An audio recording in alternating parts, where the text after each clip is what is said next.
perhaps most important best management practice related to theft prevention is permanent identification of horses.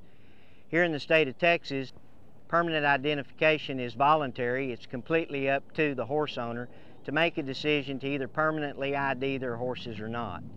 There are 4 methods of permanent ID that are routinely used in the horse industry. In racing, lip tattoos are very well recognized. In fact, the Jockey Club instituted the use of lip tattoos 60 years ago this year. So horses that are going to racetracks are going to be lip tattooed. Freeze brands and fire brands are still used in the horse industry, and today, of those 2 branding methods, freeze branding is likely preferred over hot iron branding. Some of the larger farms and ranches that are more traditional do still use hot iron branding. However, the majority of operations have moved over to freeze branding techniques for horses.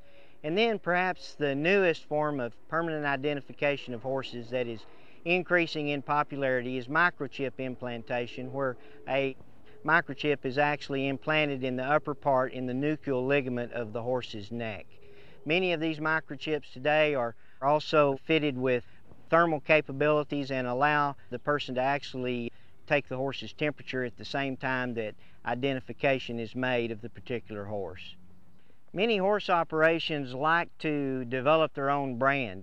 In Texas, brands are registered on a county-to-county basis, so it's very important that any horse owner wanting to use a specialized brand check with the county clerk in the county where the horses reside to find out if that brand is available or not. Brand registration takes place every 10 years with a renewal every 10 years, so it's very important for horse owners that are going to be using either a freeze brand or a fire brand to check with the county clerk's office first, and then to be sure and follow up and register the brand that is used with the county clerk's office in the respective county.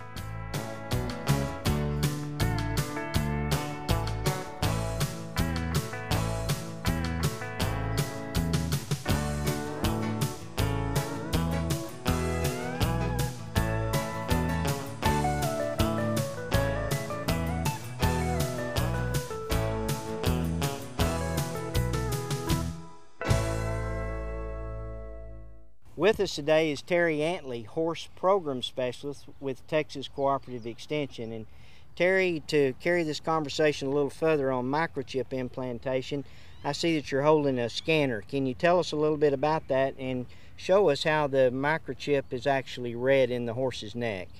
Well, this is a universal scanner, and it will read any microchip regardless of the company or the brand of microchip. And I'll show you on this mare right here how it works.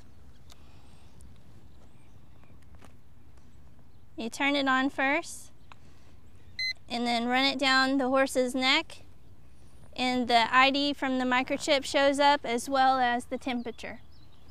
Now these microchips are very small, and they're actually injected into the nuchal ligament, which is the top part of the horse's neck.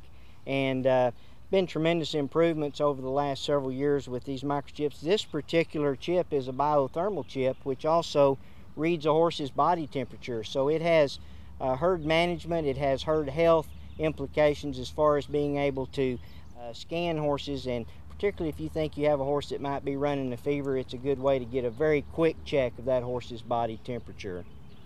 Once in a while you hear a few comments or questions, I guess, from horse owners about whether or not microchips are safe, and a tremendous number of microchips are being used in the horse industry, and every indication at this point is that the microchip appears to be a very safe product. It does not appear to migrate or move around in the horse's body, and it's in a very good area of the horse to be able to have a safe place for a microchip and to have a chip that's easy to read.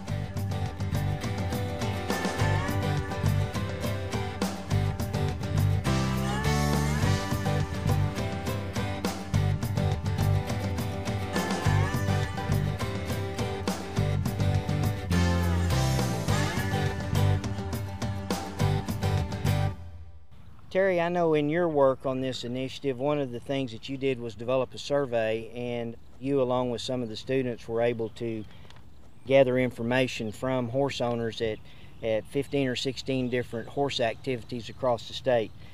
What did we find out from that survey?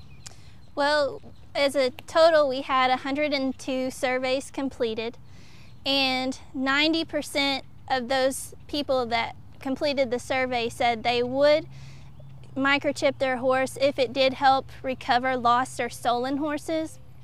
And in addition to that, 85% said that they would microchip their horse if it cost less than $25, but it did drop down to 39% if it was $50 or more. The microchip is quite small, and many people who've never seen one before probably have some kind of notion about some very large object. They're quite small. They're easy to actually implant into the horse's neck using this simple large gauge needle. And the chip, as you see it coming out here, is really small, and that's actually what is implanted in the nuchal ligament of the horse's neck. And then you can actually read this chip. We can read it right now before it's actually even been inserted into the horse, just here in my hand.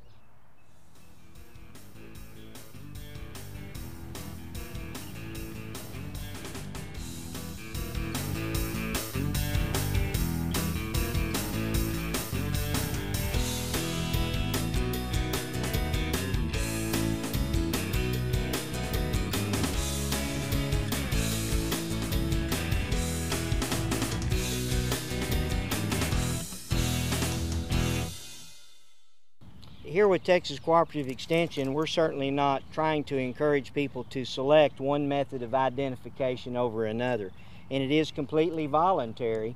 However, I think it's important that horse owners look at one of these methods of permanent identification because it is the responsible thing to do. It's not required, but it is a responsible thing to do in horse ownership. Terry, thank you for showing us today how the microchip works in the horse and how these universal scanners can be used to prove positive identification of horses.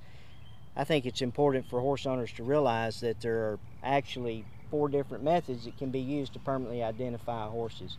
It's our responsibility as horse owners to pick one that suits us, that works for us, go through the appropriate steps, and have horses permanently identified.